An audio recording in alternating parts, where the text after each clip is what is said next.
Hi everyone. Just wanted to go over some information from week two. Sorry for the delay. My husband and I ran in the New York City Marathon on Sunday, so I was off on Monday. So we have a little. Everything's kind of delayed a little bit, so moving a little slow. So apologize for that, but I did want to get some summary info back to you from last week. Um, just a couple of points. Obviously, last week we talked a lot about data. So, first thing I wanted to point out that the information that we looked at for your assignment, so the PH Partners website, hopefully you got some interesting insight out of that. We're A lot of folks will use that from obviously a public health standpoint, but I think from a healthcare administration standpoint, we can also get some good use out of that.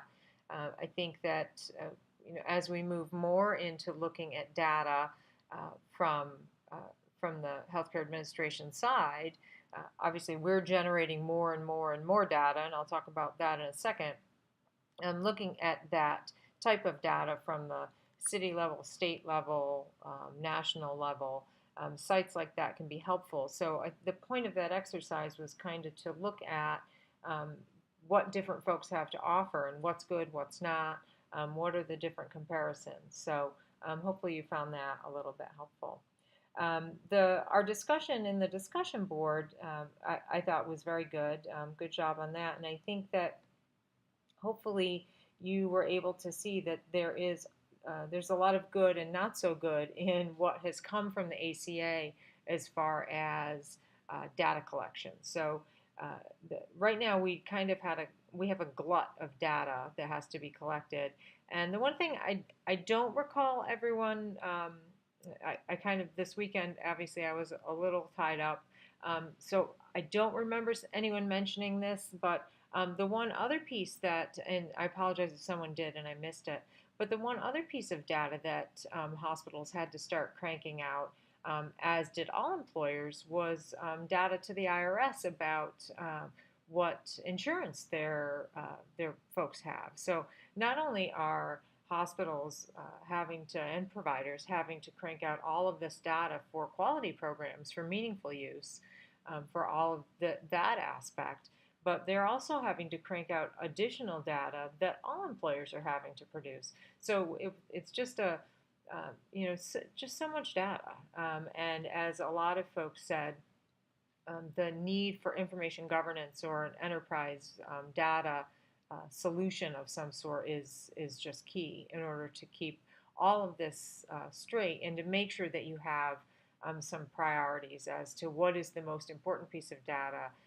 How do you focus on getting the right things done at the right time? All of that. The other thing I did want to mention is there is kind of a shift going on. So, especially if you're on the provider side, the physician side, Andy Slavitt, who was the CMS coordinator, CMS head of CMS at the time, had said several years back that meaningful use was going away.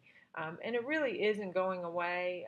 It is for some, but it's not going away, it's shifting. So if you're in the physician practice side, you don't have meaningful use anymore. You have what's called MIPS, or the merit-based incentive system, which if you talk to some folks in the physician practice world, they'll tell you that's worse than meaningful use, because it's a bit more complex.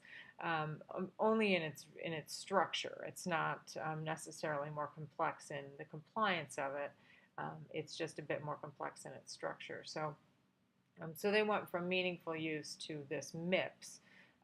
And there was a big push as the rules are now out uh, for physician practice, for the physician fee schedules, outpatient respective payment systems, et cetera, for coming for 2018. There was a big push to actually do away with MIPS for next year, but sadly that didn't happen.